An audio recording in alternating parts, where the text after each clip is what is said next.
This week, I make a prize for an event.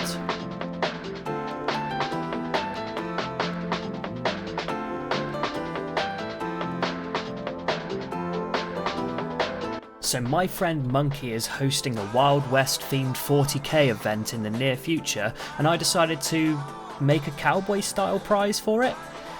Because I've been playing tons of Red Dead Redemption 2, I was really inspired, so I decided to go straight for the Genestealer Kellermorph. How did someone even come up with them words? Now this guy is my favourite model out of the entirety of the Genestealer Cult's range, so let's fast forward through the building and get straight onto the good stuff.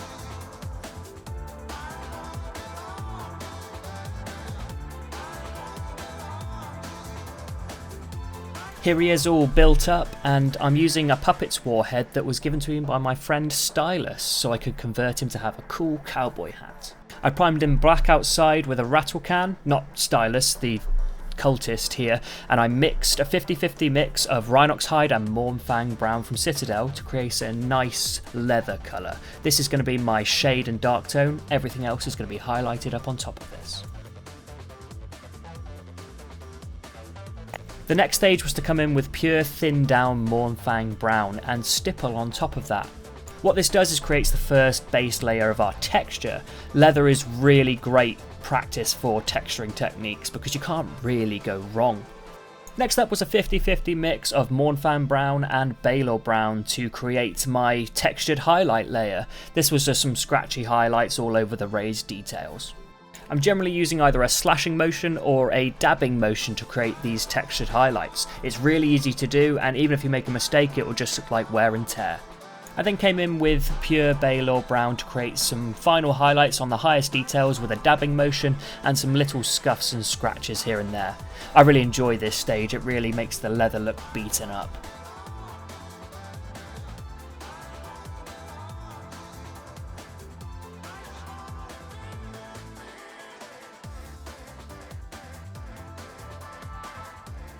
Now going in with some Surface Primer Panzer Grey, I'm going to create some non-metallic metal all over his cool little revolvers. I'm only covering the raised detail here, I'm leaving all the shadows jet black wherever I can. Contrast is the key to non-metallic metal and this keeps it simple.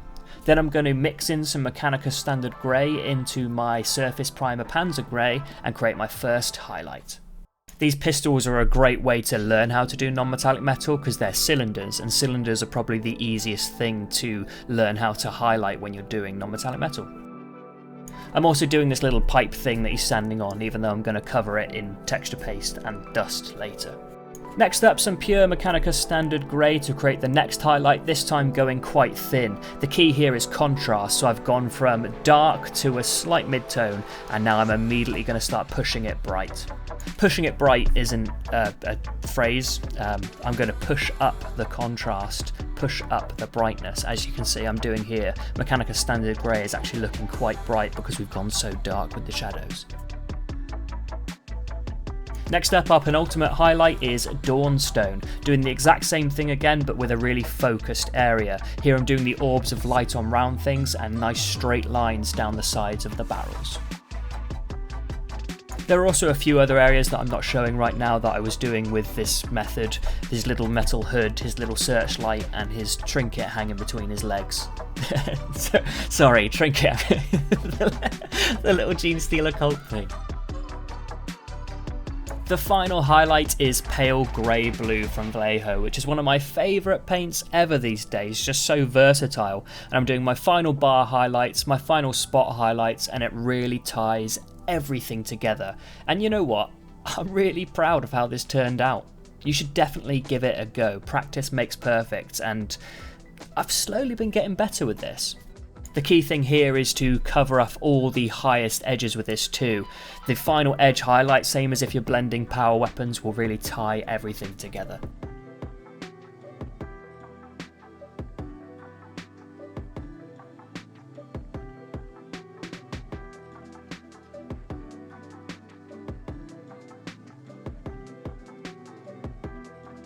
There's all our non-metallic metal done, and he's looking great. Let's continue.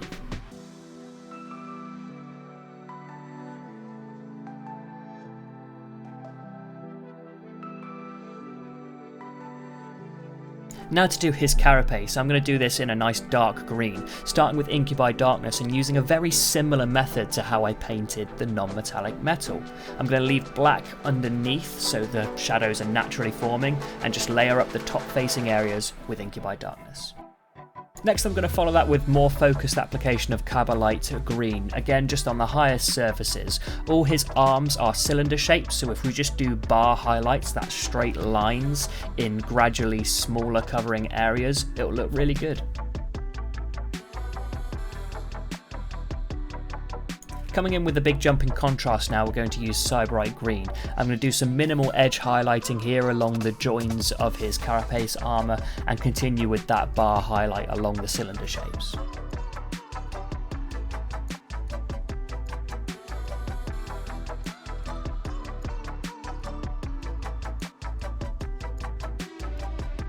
Our final highlight for the armour is Gauss Blaster Green, and I'm just going to do a few spots here and there and cover off where the Cyberite was to just really make it pop.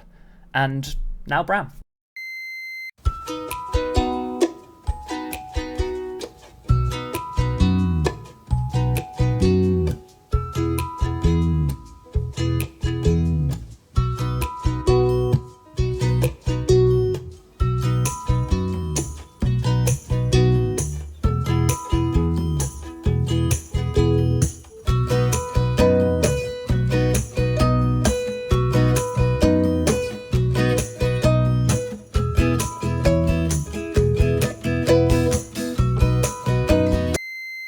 Thanks Bram, now we're going to do the first layer of the skin.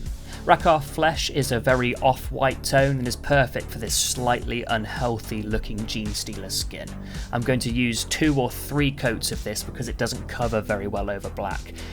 I had to be patient, I hate painting skin at the best of times, especially over black primer. Once those layers were dry, I came in with Druchii Violet for a nice, unhealthy purple wash. A lot of the Games Workshop box art has these guys with purple shadows, and I wanted to replicate that. This was just straight out of the pot, most of it taken off the brush so I'm not dolloping tons on, but it wasn't thinned down in any way.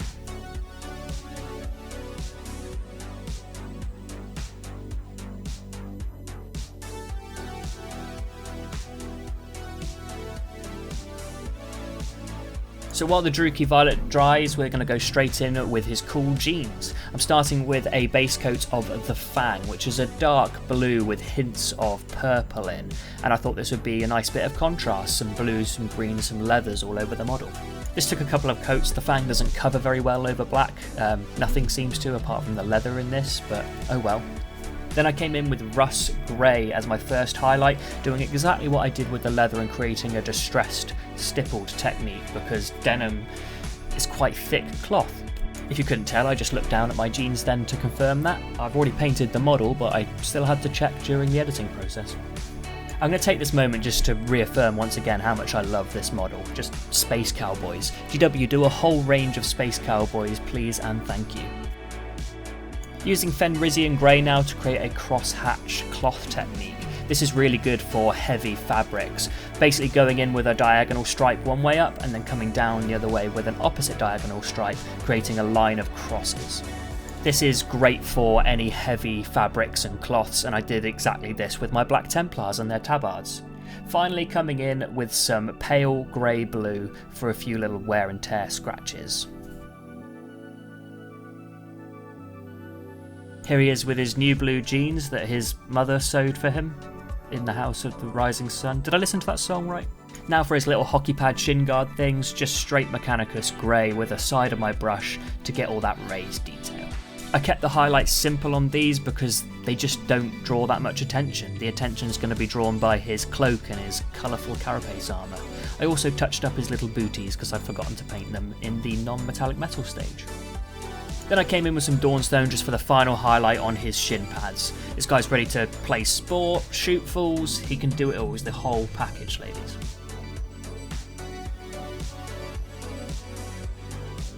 Finally coming in back with that pale grey blue just to finish off the highlights on his plated boots.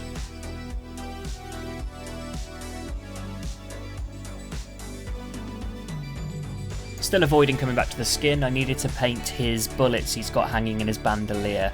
Very cowboyish. Starting with Baylor Brown as my base coats, I then highlighted up with Ushabti Bone.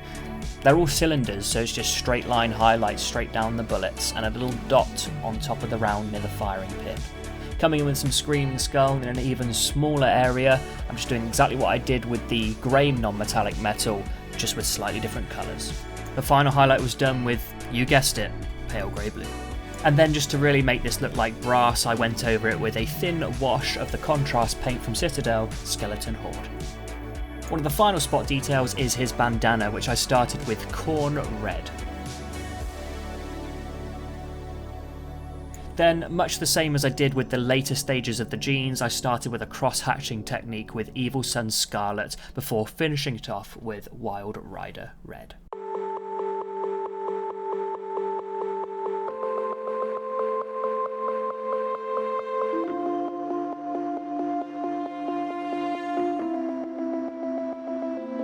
All of the details complete, there's no avoiding it. Back to the skin with our base coat of Rakarth flesh all over the raised detail, leaving the Druchii Violet in the recesses.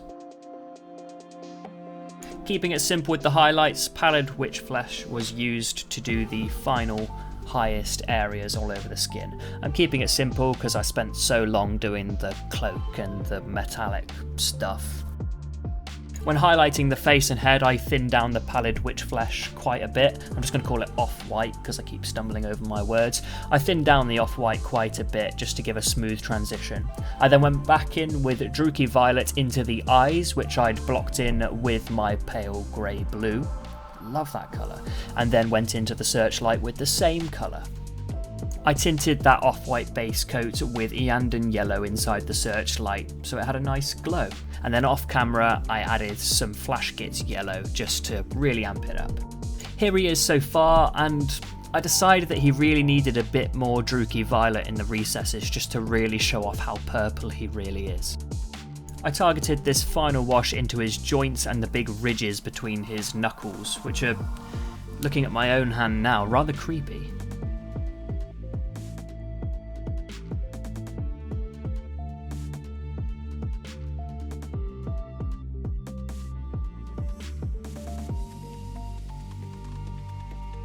He was all done, and the final thing to do was go on to the base. I used some AK texture paste, some rough earth stuff, and mixed it with Baylor Brown.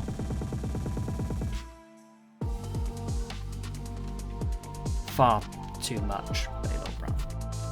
Mixing that together, I applied it liberally with first a brush and then finished it off with a texture scraper. I don't know the actual name for this thing, it might be a scraper. Texture doodad. Paint pusher thing. I cleaned up the rough texture overhang with a damp cloth, and once it was dry, gave it a dry brush of Ushabti Bone. I couldn't quite reach beneath his feet with the big brush, so I came in with a smaller brush and just did some targeted highlighting. Next up was some dusty pigments from Abtai Lung. I used the big brush to apply these all over the base and his feet, and it is impossible not to make a mess with these, so I didn't even try.